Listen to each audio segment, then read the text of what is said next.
అందరికీ నమస్కారం అండి. తిరుమలలో ఆ దేవుడికి, ఆ శ్రీవారికి వేసే ప్రతి రూపాయి మనం ఎంతో నమ్మకంతో, విశ్వాసంతో సమర్పించుకుంటూ ఉంటాం. అదేవిధంగా శ్రీవారి ఆలయానికి వచ్చే ధనాన్ని, శ్రీవారి ట్రస్ట్ ద్వారా వచ్చే నిధుల్ని కూడా పేద ప్రజల కోసం, వచ్చే భక్తులకి దైవ కార్యాలు నిర్వహించడానికి ఉపయోగిస్తుంటాం.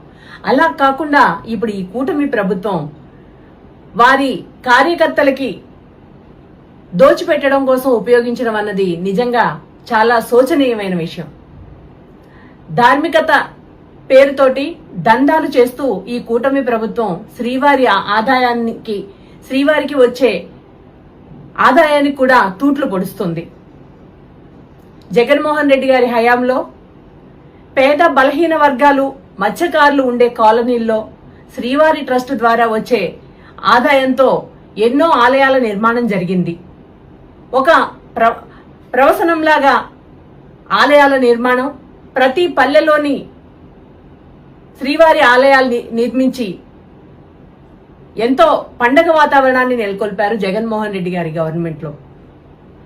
4111 ఆలయాలు నిర్మించడానికి సంకల్పించి 2024లో జగన్మోహన్ రెడ్డి గారు దిగిపోయే సమయానికి 622 ఆలయాల నిర్మాణం పూర్తి చేసి 1764 ఆలయాలు నిర్మాణం చివరి దశలో ఉంటే, మరికొన్ని 1722 ఆలయాలు నిర్మాణాన్ని ప్రారంభ దశలో ఉంటే, కూటమి ప్రభుత్వం వచ్చిన తర్వాత సదరు ఆలయాల నిర్మాణాన్ని పూర్తి చేయకపోగా ప్రారంభ దశలో ఉన్న ఆలయాల్ని శాశ్వతంగా ఆపేసి, చివరి దశలో ఉన్న ఆలయాల్ని కూడా ఇంతవరకు పూర్తి చేయకుండా శ్రీవాణి ట్రస్ట్ ద్వారా వచ్చిన 750 కోట్లే కాకుండా భక్తులు శ్రీవారికి సమర్పించుకుంటున్న ధనాన్ని దేవాదాయ శాఖ ద్వారా వీటిని నిర్మాణానికి ఉపయోగించకుండా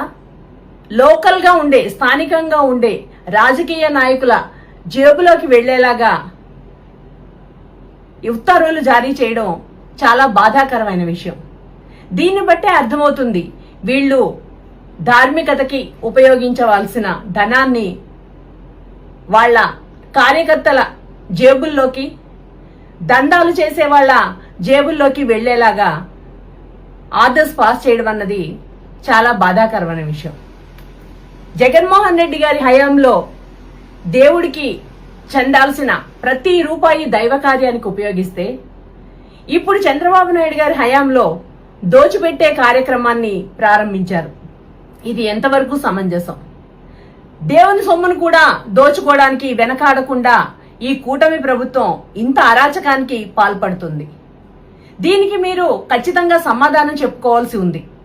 ప్రజలు అడుగుతున్నా కూడా కనీసం పట్టించుకోకుండా దేవాదాయ శాఖ ద్వారా చేయాల్సిన పనులని రాజకీయ రంగు పులిమి, రాజకీయదారుల చేతుల్లోకి, రాజకీయ నేతల చేతుల్లో పెట్టడం ఇది ఎంతవరకు కరెక్ట్? ఇదేనా మీకుండే చిత్తశుద్ధి? ఇదేనా మీరు చెప్పే సనాతన ధర్మం? ధర్మ పరిరక్షణకి ఉపయోగించాల్సిన ధనాన్ని ఇలా దందాల రూపంలో దోచుకోవడం ఎంతవరకు సమంజసం? కూటమి నాయకులు సమాధానం చెప్పాలి. చంద్రబాబు నాయుడు గారు, మీరు ఎప్పుడొచ్చినా దాచుకో అనే సిద్ధాంతాన్ని అవలంబిస్తారు. ఇంతవరకు భూముల్ని మాత్రమే దోచుకున్నారనుకున్నాం, ఇప్పుడు దేవుణ్ణి కూడా దోచుకుంటున్నారు. సాక్షాత్తు ఆ దేవదేవుడి ధనాన్ని దందా చేస్తూ మీ కార్యకర్తలకి దోచిపెడుతున్నారు.